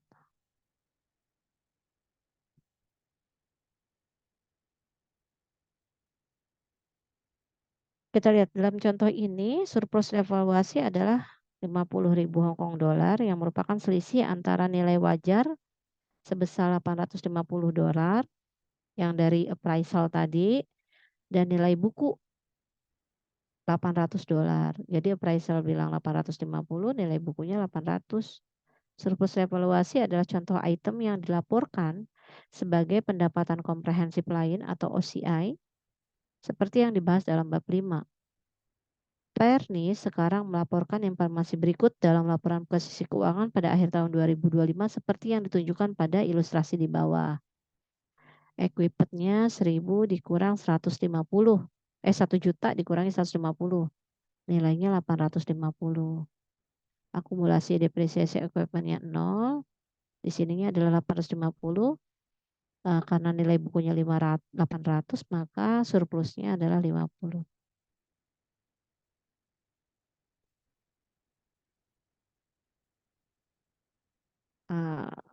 Oke. Saya berharap nanti mungkin ini saya bicara satu arah ya, karena memang materinya juga banyak. Tapi saya berharap ketika Anda melihat lagi, mudah-mudahan Anda tetap mengerti ya. Nanti bisa ditanyakan pada saat nanti kita ketemu di pertemuan berikutnya. Oke, kita lanjut ke loss situation atau situasi di mana kemungkinannya adalah nilainya kita malah kurang gitu mencadangkannya, atau loss situation atau rugi, situasi rugi lah ya. Peralatan pernis memiliki nilai tercatat sebesar 800.000, yaitu di mana nilai pertamanya perolehannya 1 juta, terus akumulasi per tahunnya kan penyusutan per tahunnya kan 200 ya. Setelah penyusutan tahun pertama, maka nilai bukunya tinggal 800 kan harusnya ya. Pada akhir tahun 2005 ternyata penilai independen aset tersebut tuh nilai wajarnya bukan 800 tapi 775. Ya. Berarti kan apa ya, nilai buku kita tuh lebih besar dari nilai wajar sekarang dari aset tersebut ya. Karena kata appraisal enggak segitu nilainya, ketinggian nih. Aset Anda hanya 775 ya. Berarti kita harus melakukan penyesuaian untuk mencatatkan penurunan nilai dari aset tersebut. Berapa penurunan nilainya? Ya dari 800 ke 775, penurunan nilainya 25.000 ya. Ya. Kita nyatet dulu sebagai rugi penurunan nilai. Kita akan laporkan dalam laporan raga rugi. Ya. Kita sudah mencatat depresiasinya sebesar berapa? 200 ya. Ternyata nilai asetnya enggak 200. Nilai asetnya tuh berkurangnya 225. Oke, kita tambahkan juga sebagai biayanya ada namanya impairment loss sebesar 25.000. Maka jurnalnya ini akumulasi depresiasi 200, impairment loss kita mengakui adanya kerugian penilaian kembali sebesar 25.000, maka equipmentnya berkurang 225 ya. Oke. Jadi itu dua posisi ya kalau untuk gain situation sama loss situation. Oke, sekarang kita lihat revising periodic depreciation. Artinya kita memperhitungkan kembali ya, memperbaiki ya penyusutan periodik ya. Diperhitungkan pada periode perubahan dan periode mendatang atau berdasarkan perubahan estimasi, tidak ada perubahan penyusutan untuk tahun-tahun yang di belakang. Bukan suatu kesalahan ya, memakai pendekatan ya. Ada langkah-langkahnya, yaitu tentukan dulu nilai barunya ya yang akan disusutkan, terus nilai sisa manfaatnya berapa gitu ya. Oke, kita lihat contohnya.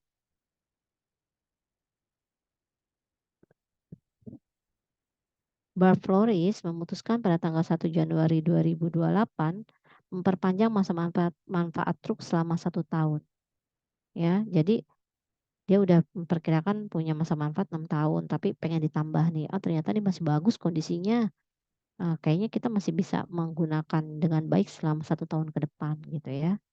Terus meningkatkan nilai residunya menjadi 2.200. Nilai sisanya ya pada akhir masa periode nilainya juga ditambah. Kenapa? Karena lihat kondisinya masih sangat baik lah dari truk tersebut. Perusahaan telah menggunakan metode garis lurus untuk mendepresiasi aset tersebut hingga saat ini. Penyusutan untuk 3 tahun pertama adalah sebagai berikut ya.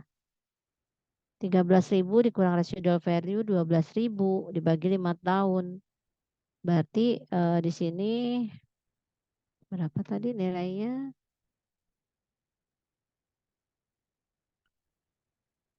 2.400 selama 3 tahun ya annual depreciation-nya ya. Kita lihat di sini. Kalau kita ingin memperbaiki ya, maka net book value pada tanggal perubahan estimasi setelah 3 tahun bahwa kita akan menambah masa manfaat selama setahun kan ya. Nilainya adalah 13.000. nilai equipmentnya ya. 3 tahun penyusutan dari 2.400 ya tadi, berapa tadi, 2.400 ya. Akumulasi penyusutannya 7.200 ya, 2.400 akumulasi penyusutannya 7.200 3 tahun. Maka nilai buku dari aset tersebut adalah 5.800.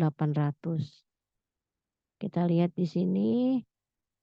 Jadi angka yang baru ini adalah 5.800 nih, karena kita akan nambahkan semenjak dari tahun 2028 ini, atau setelah kita susutkan 3 tahun, maka kita akan nambah lagi masanya 1 tahun ya.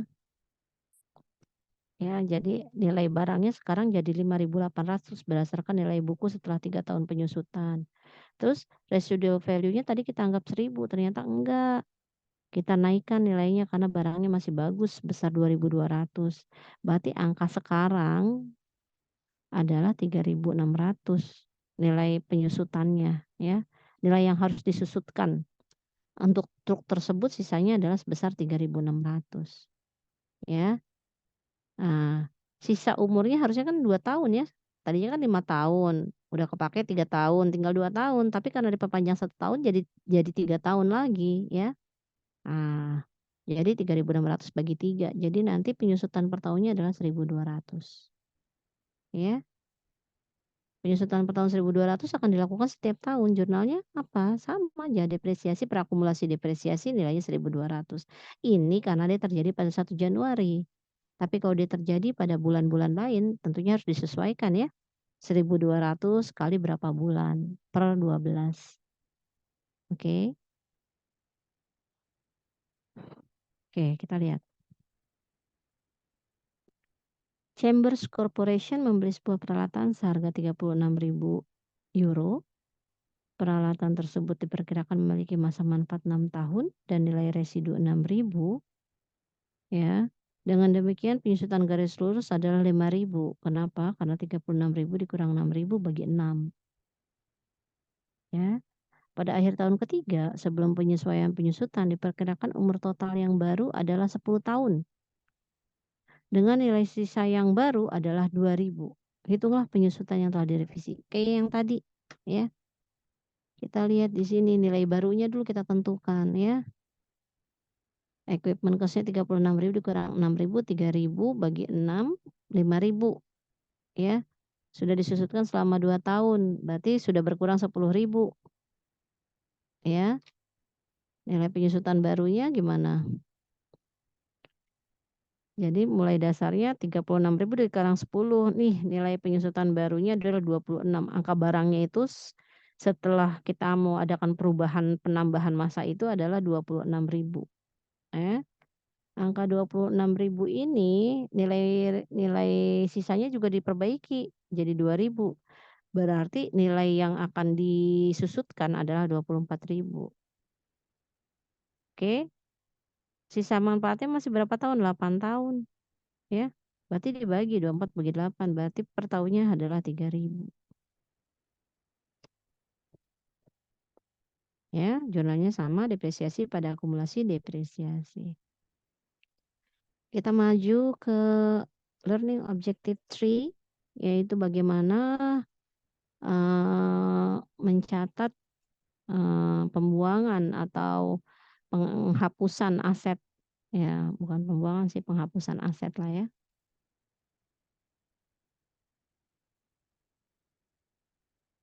Oke, kita lihat.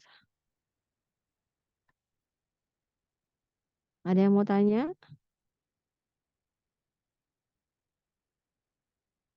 Oke, kita lanjut ya kalau nggak ada yang mau tanya ya. Plan asset disposal ya. Penghapusan aset tetap ya. Company akan menghapuskan aset tetap dalam 3 cara. Pensiun ya, atau habis masa pakai ya. Ya udah aja dibiarin aja gitu ya. Terus 2 dijual.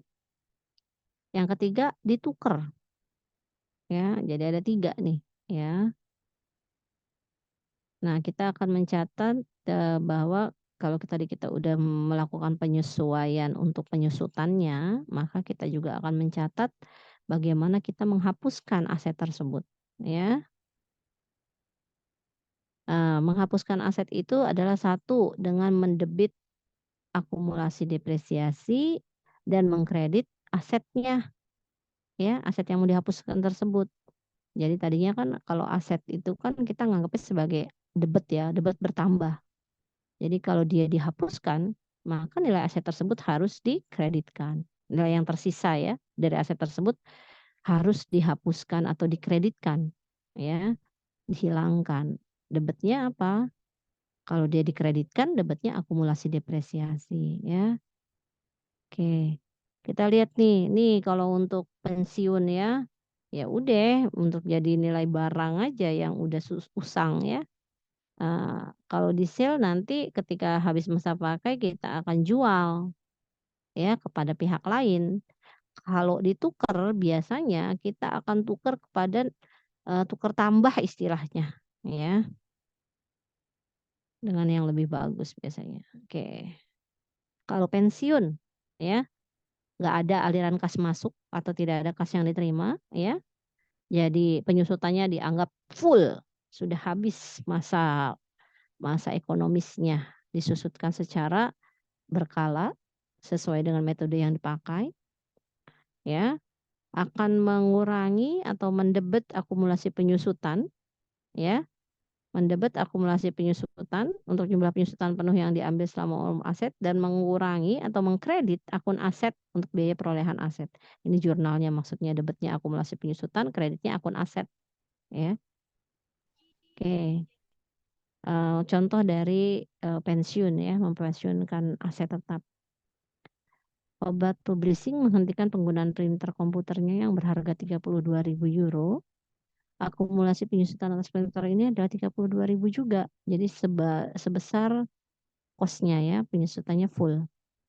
Siapkan ya jurnal untuk mencatat penghentian ini. Aset ini disusutkan penuh. Iya, disusutkan penuh 32.000 ke 32.000 ya, kita lihat.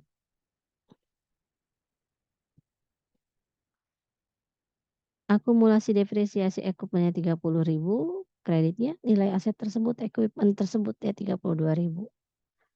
Tadi ini kan tadi udah dijelaskan nih, ini adalah jurnalnya nih. Mana sih tadi? Nih, akumulasi depresiasi pada aset, akumulasi penyusutan pada aset. Jurnalnya ya akumulasi depresiasi equipment pada asetnya, equipment-nya, ya. Oke, kita lihat. Apa yang terjadi jika suatu aset tetap yang sudah disusutkan penuh tersebut masih berguna untuk perusahaan? Contohnya ya, Sunset Shipping membuang peralatan pengiriman yang berharga 18.000 dan memiliki akumulasi penyusutan sebesar 14.000. Aset tersebut dihentikan sebelum disusutkan sepenuhnya. Jadi ini belum disusutkan sepenuhnya, masih ada sisa 4.000 ya.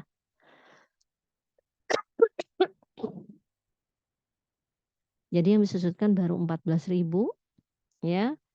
Equipment-nya sendiri nilainya 18.000 dan selisihnya dari 18.000 ke 4.000, 14.000 ke 18.000 yaitu 4.000 kita akui sebagai loss atau rugi dari disposal of plant asset, ya. Jadi kita anggap dia sebagai kerugian. Perusahaan melaporkan kerugian dari, penghapusan aset tersebut sebagai other income and expense section dari income statement. Ya, dimasukkan sebagai sebagai di dalam akun other income and expense ya, loss on disposal. Ya. Di bawahnya other income and expense. Akunnya ya. Oke. Kalau kita menjual, kalau tadi kan retirement ya, kita biarin aja. Kalau ini kita jual, ya. Kalau kita jual kita melakukan apa nih sebagai pihak yang menjual dari aset tetap kita ini? Kita bandingkan nilai buku aset yang kita punya dengan hasil yang kita terima dari penjualan aset tersebut, ya. Nah, kondisinya ada 2. Jika hasil penjualannya melebihi nilai buku, maka kita dianggap kita untung. Tapi jika kita jual ternyata nilai penjualannya lebih rendah dari nilai buku, maka kita anggap itu sebagai kerugian dari pelepasan aset, ya. Oke, kita lihat. Pada tanggal 1 Juli 2025, Wright Interiors menjual perabot kantor seharga 16.000 tunai, 16.000 euro. Perabot kantor tersebut awalnya berharga 60.000. Pada tanggal 1 Januari, perabot tersebut memiliki akumulasi penyusutan sebesar 41.000. Penyusutan untuk 6 bulan pertama tahun 2025 adalah 8.000. Siapkan ayat jurnal untuk mencatat beban penyusutan hingga tanggal penjualan. Kita lihat, kita ini sekarang pertanyaannya bukan untung rugi dulu ya, kita nyarinya beban penyusutan ya hingga tanggal penjualan. Ya, kalau dia kan di sini dibilang adalah 16.000 tunai, perabot kantor tersebut berharga 60.000. Penjualannya 16.000. Dari penjualannya 60.000 ya.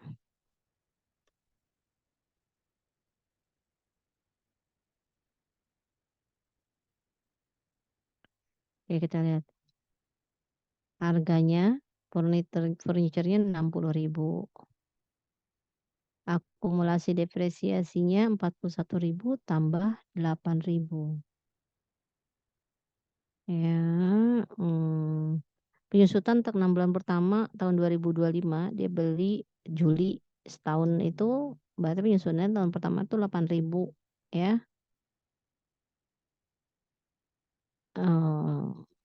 Oke. Jadi barang ini kan udah dibeli zaman dulu ya. Jadi pada awal tahun itu nilainya 41.000. Akumulasi penyusutan, total penyusutan selama ini tuh udah 41.000 ditambah penyusutan untuk 6 bulan pertama tahun 2025 ya, karena dia akan menjualnya di tahun 1 Juli 2025 ya. Jadi soalnya harus di breakdown juga, kita lihat di sini. Barangnya sendiri ya awalnya 60.000 harganya. Di tahun 2025 total penyusutan sebelum itu sampai tahun 2025 itu 41.000. 6 bulan pertamanya sudah 8.000. Jadi total penyusutan sampai pada saat mau dijual itu 49.000. Berarti ya harga perolehannya dikurangi penyusutan sampai dia mau dijual, maka itu adalah nilai buku dari barang tersebut. Nilai bukunya 11.000 ya. Terus kita lihat di sini. Kita jual dengan harga berapa? 16.000 tunai. Ya. Nilai bukunya 11.000, kita jual 16.000, maka kita mendapat keuntungan 5.000 ya. Karena kita menjual melebihi dari nilai buku. Ya.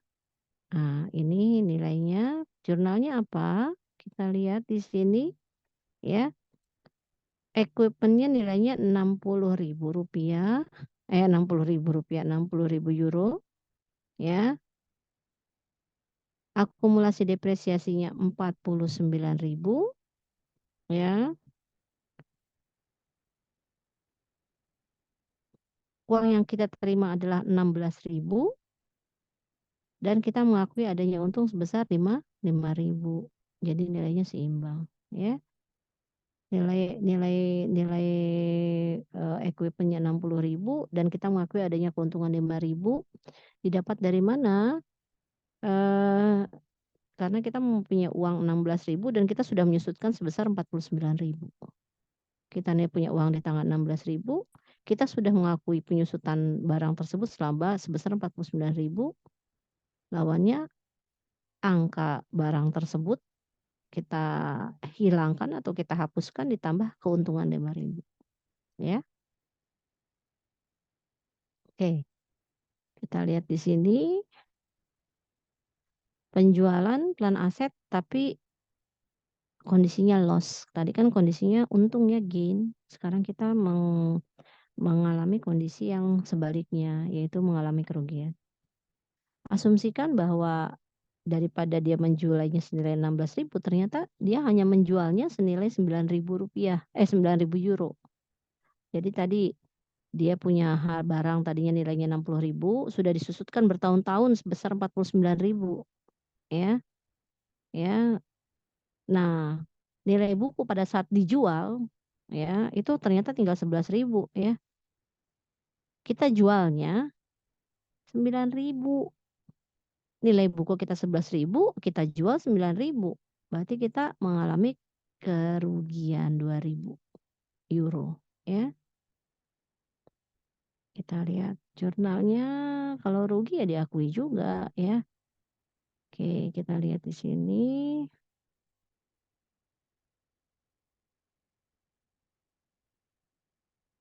Ya, equipment-nya berapa? Equipment-nya 60.000, ya.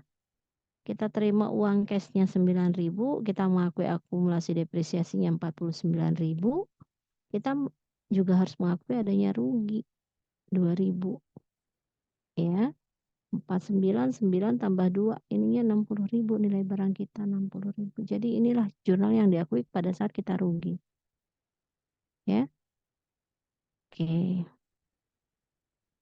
Ini bagaimana sih menggesernya? Tuh dia kelihatan. Equipment-nya 60.000, kita terima uangnya 9.000, kita mengakui barangnya kita susutkan senilai 49.000. Selisihnya memang kita menjual di bawah harga bukunya, selisih rugi, kita akui sebagai rugi, sebagai 2.000. Oke, kita lihat. Ini jurnal. Ini suruh ngerjain ya, tapi biar cepat dibahas saja udah langsung ya. Overland Trucking telah memutuskan untuk menjual sebuah truk tua seharga Rp30.000 dan memiliki akumulasi penyusutan sebesar 16.000. Ayat jurnal apa yang akan dibuat oleh Everland untuk mencatat penjualan truk seharga 17.000 tunai? Berarti kan kita akan melihat ya, bahwa ini kita untung apa rugi nih. Kalau misalnya kita lihat nilai akumulasi penyusutan sebesar 16.000. Ya, 16.000, 30.000.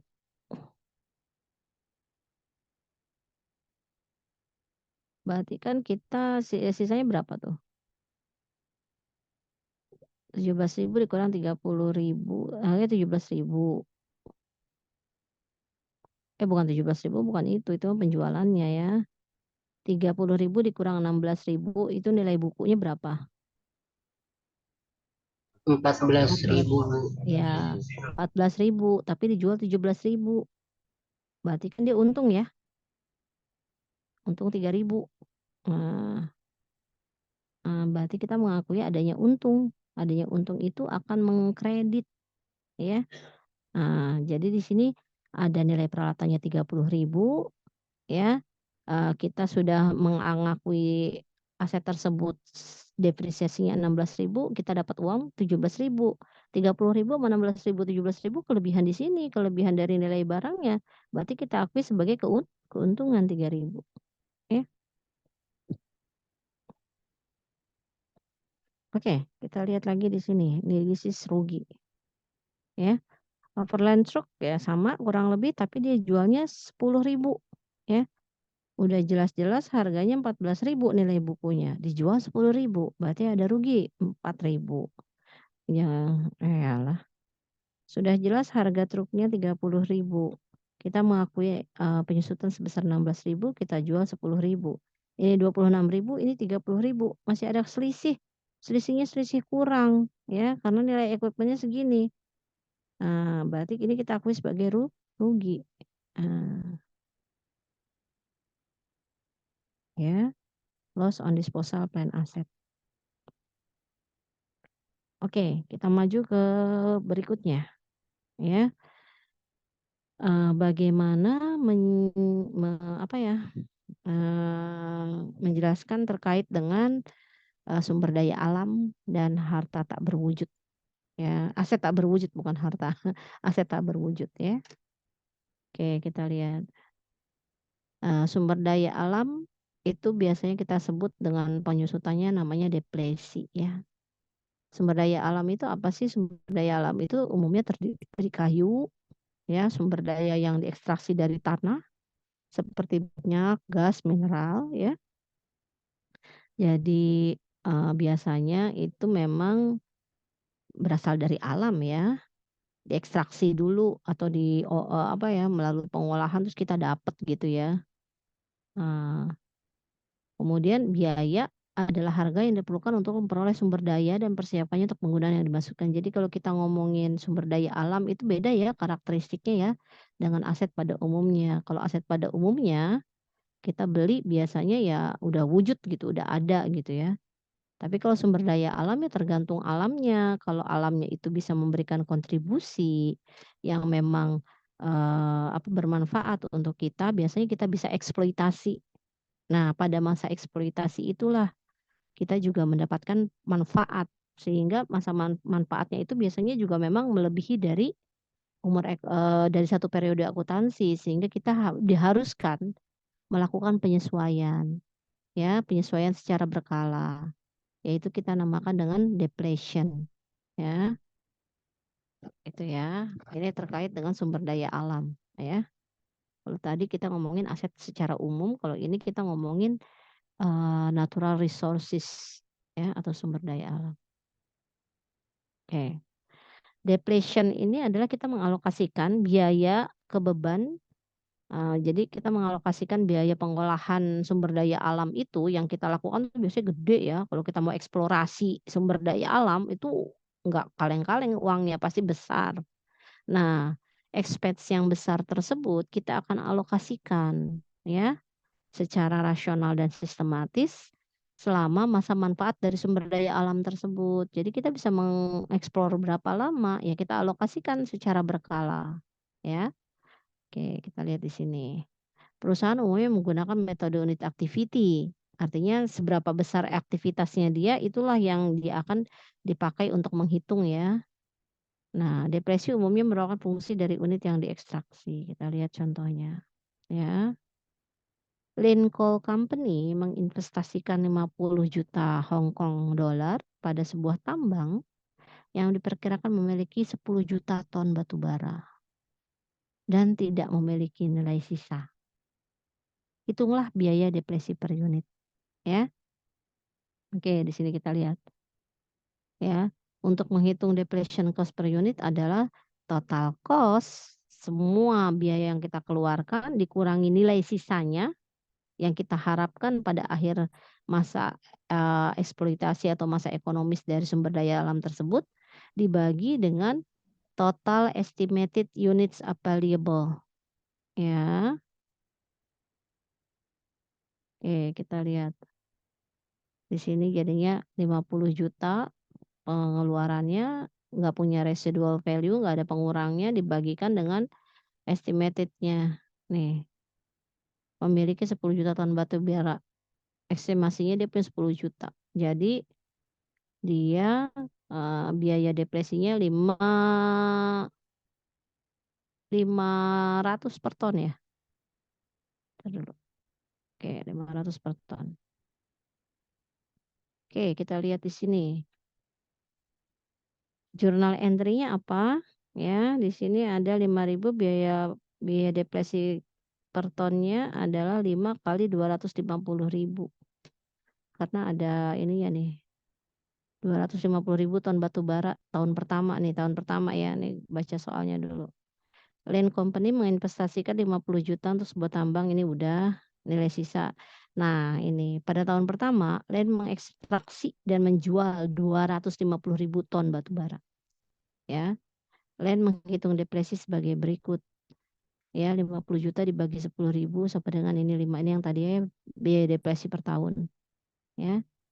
Nah, sekarang biaya depresi per tonnya adalah 5 kali 250.000 yaitu sebesar 1.250.000 penipisan per tahun. Jadi mengakuinya adalah 1.250.000 biaya depresi per tahun dikali jumlah terjual jumlah hasil yang dihasilkan dari sumber daya tersebut selama tahun tersebut. aktual cost-nya berapa. Jadi di sini ada 1.250.000. Jurnalnya adalah inventory atau batu bara pada akumulasi depresi, ya. Inventory ya, persediaan jatuhnya ya. Tapi yang batu bara, sumber daya alam ya. Pada akumulasi depletion 1.250.000. Nah, sekarang kita masuk aset tak berwujud. Apa itu aset tak berwujud? Aset tak berwujud itu biasanya bentuknya hak, keistimewaan, keunggulan kompetitif ya, dari kepemilikan aset ya. Biasanya dia nggak punya substansi fisik. Ada sih misalnya kayak gini, misalnya kita punya perusahaan posisinya strategis banget gitu ya. Ada di area perkantoran Sudirman misalnya ya. Karena posisinya yang sangat strategis itu, maka kita mempunyai namanya intangible asset atau eh, harta tak berwujud, tapi punya nilai, tapi memang nggak kelihatan bentuknya ya. Posisi strategis itu kan nggak ada nih wujudnya ya, posisi di situ, tapi kan kita nggak bisa memasukkannya ke dalam satu akun yang menyatakan sesuatu ya. Jadi kita kategorikan sesuatu yang nggak berwujud tapi bisa memberikan nilai pada perusahaan ya. Itu dapat diakui ya. Dicatat sebesar biaya perolehan, dikategorikan dapat memiliki umur terbatas atau umur tidak terbatas. Ini nanti tergantung keputusan manajemen ya, mendefine atau memutuskan apakah aset tersebut umurnya sekian atau memang dia nggak ada batasannya lah gitu, bahwa ini akan long life terus gitu ya. Jenis-jenis aset berwujud yang umum adalah patents ya, copyrights, waralaba ya, franchises dan license, trademark ya, trade names, goodwill ya. Jadi yang umum sih ini ya, yang umum yang ini. Kenapa? Karena ini biasanya sudah tercatat secara hukum nih. Jenis-jenis aset tak terwujud ini ya, ini tercatat secara hukum nih, dicatatkan dan punya kekuatan hukum ya. Paten, copyright, ini trademark, trade names ya. Oke, kita lihat. Jadi nanti dikategorikan nih, ada yang limited life, harta tak berwujudnya, ada yang tidak tidak apa ya, tidak limited, unlimited ya, indefinite life intangible. Ya, untuk limited life ya, diamortisasi menjadi beban karena udah jelas ya ada masa manfaatnya sehingga dia harus disusutkan ya, atau diamortisasi ya. Nah, jurnalnya kita akan mengakun aset kredit atau akumulasi amortisasi. Kalau untuk yang nggak punya masa ekonomis, dia nggak akan diamortisasi. Ya. Kemudian ada patents, hak eksklusif untuk memproduksi, menjual atau mengendalikan penemuan selama beberapa tahun tertentu sejak tanggal pemberian masa berlaku. Umumnya di banyak negara itu 20 tahun. Kapitalisasi biaya paten dan diamortisasi selama masa berlaku hukum atau masa manfaatnya mana saja yang lebih pendek ya. Jadi nanti dia akan dialokasikan secara sistematis itu eh, tergantung sesuai ketentuan hukum atau sesuai masa manfaat, mana-mana yang lebih pendek yang dipakai ya. Biaya hukum yang dikeluarkan untuk mempertahankan paten dikapitalisasi ke akun paten. Contohnya, National Lab membeli paten dengan biaya 720.000.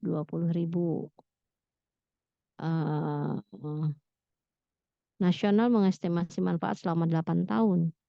Siapkan ayat jurnal untuk mencatat amortisasi tahunan untuk tahun yang berakhir pada tanggal 31 Desember. Cost-nya 720 ya. Useful life-nya diperkirakan 8 tahun, maka amortisasinya 90.000. Ya, 90.000. Jurnalnya amortisasi expense pada paten ya. 90.000 per tahunnya ya ini ya dianggapnya ya. Terus copyrights, apa copyrights? Memberikan hak eksklusif kepada pemilik untuk mereproduksi dan menjual karya artistik atau karya yang dipublikasikan. Hak cipta ya. Diberikan seumur hidup pencipta ditambah beberapa tahun tertentu. Jadi kalau copyright atau hak cipta ini seumur hidup yang mendaftarkan ya, ditambah biasanya ditambah beberapa tahun dari umur itu tergantung masing-masing negara. Di sini sih dibilang sebagian besar bilangnya 70 tahun ya. Lumayan juga ya 70 tahun ya. 3 generasi merasakan tuh. Kapitalisasi biaya untuk memperoleh dan mempertahankannya diamortisasi menjadi biaya selama masa manfaat. Umumnya lebih pendek dari masa berlaku hukumnya. Ya, kita lihat. Di sini ada trademark and trade names, kata, frasa, jingle atau simbol yang mengidentifikasi perusahaan. Big Mac, Coca-Cola, Jeta contohnya ya. Biasanya 20 tahun perlindungan hukumnya, pendaftarannya dapat diperpanjang tanpa batasan selama merek dagang digunakan. Kapitalisasi biaya akuisisi umur tidak batas, tidak ada amortisasi. Waralaba, pengaturan kontrak antara pemilik waralaba dan penerima waralaba. Contohnya ada CPC, Subway, Aerofcar, semua itu adalah waralaba ya. Masa manfaatnya terbatas, dia harus diamortisasi menjadi beban selama masa manfaat. Jika tidak terbatas, tidak diamortisasi. Terus ada juga goodwill. Nah, yang tadi posisi strategis, ya, manajemen. Misalnya kita punya orang yang sangat capable, yang sangat pandai sehingga bisa memberikan nilai manfaat lebih pada perusahaan, itu juga bisa dianggap sebagai goodwill, ya. Manajemen yang luar biasa, lokasi yang strategis, hubungan pelanggan yang baik, punya karyawan yang hebat-hebat atau yang terampil, produknya berkualitas tinggi, punya hubungan harmonis dengan serikat pekerja. Itu semua adalah aset juga, walaupun tidak berwujud itu adalah suatu kekuatan yang bisa diakui, ya. Tapi komponen-komponen ini, ya, hanya dapat diidentifikasi dengan bisnis secara keseluruhan. Tadi bedanya, ya, dengan yang lain-lain tadi nih. Masih tadi.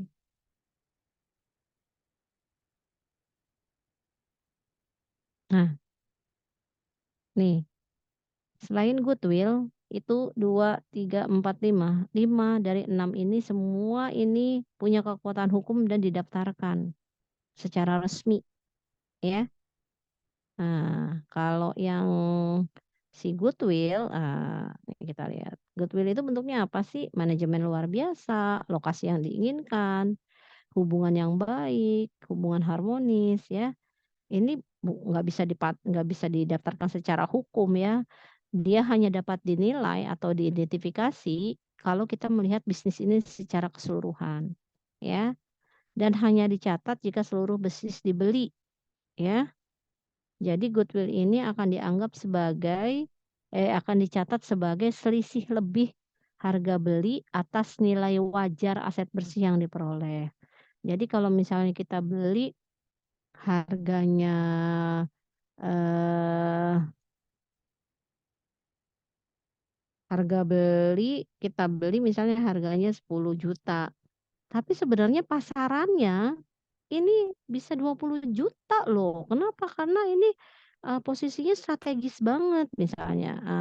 Itulah itu kita akui sebagai goodwill. Jadi ketika nilai wajar bersihnya itu apa bagus ya atau lebih bagus dari nilai belinya, maka kita menganggap kekuatan-kekuatan yang tadi yang menambah nilai perusahaan itu kita anggap sebagai goodwill ya.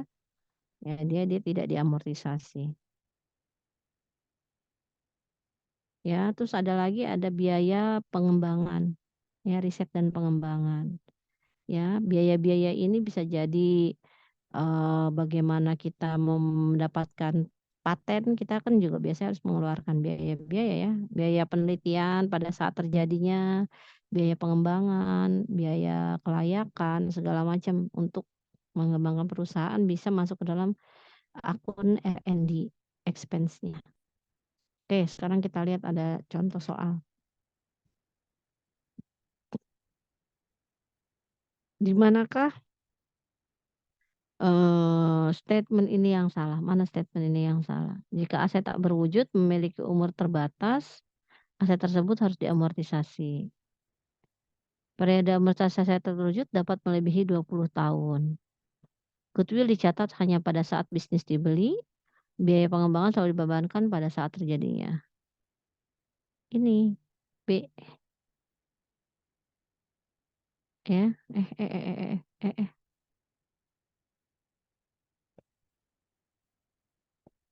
Yang mana nih?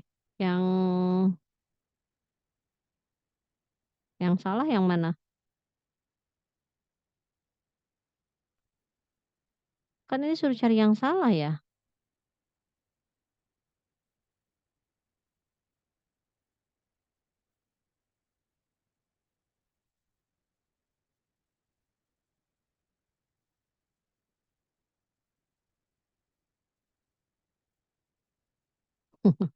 Ya, jadi sebenarnya yang salah bukan itu. Yang salah ini, pada saat terjadinya tidak pada saat terjadinya biaya pengembangan itu dibebankan apabila sudah terpenuhi dan teknologinya tercapai. Oke, itu udah benar. Yang salah itu yang D. Ya. Oke. Yang tidak sesuai dengan kenyataan itu ada statement yang D. Karena biaya pengembangan akan dibebankan apabila ada suatu kondisi terpenuhi baru dia akan diakui. Kalau tidak salah. Ini berarti yang salah itu yang D. Oke. Nah, ini ada yang harus kamu lakukan yaitu menyocok-nyocokkan mana yang dianggap sebagai copyright, intangible, reset cost, depreciation sama franchise. Ya. Nah, kita lihat di sini yang masuk dengan depresi adalah alokasi biaya sumber daya alam dengan cara yang rasional. Ini jawaban dari yang ini ya. Langsung aja dibahas. Alokasi biaya sumber daya alam dengan cara yang rasional dan sistematis itu adalah depresi. Hak keistimewaan dan kumpulan kompetitif yang dihasilkan dari pemilikan aset berumur yang tidak berwujud memiliki substansi fisik itu adalah aset tak berwujud atau intangible asset. Hak eksklusif yang diberikan oleh pemerintah untuk mereproduksi dan menjual karya artistik atau karya yang diterbitkan, hak cipta. Hak untuk menjual produk atau jasa tertentu menggunakan merek dagang itu franchise atau waralaba. Biaya yang dikeluarkan oleh perusahaan yang seringkali menghasilkan paten itu adalah riset cost. Oke. Oke, sampai sini selesai topik dari aset tetap ya. Aset tetap yang menjadi poin-poin 4 poin pembahasan tadi. Oke. Sampai sini ada yang mau bertanya? Ini saya udah agak ngeri nih di 21.15. Soalnya kita sampai 21.15 nih. Ada yang mau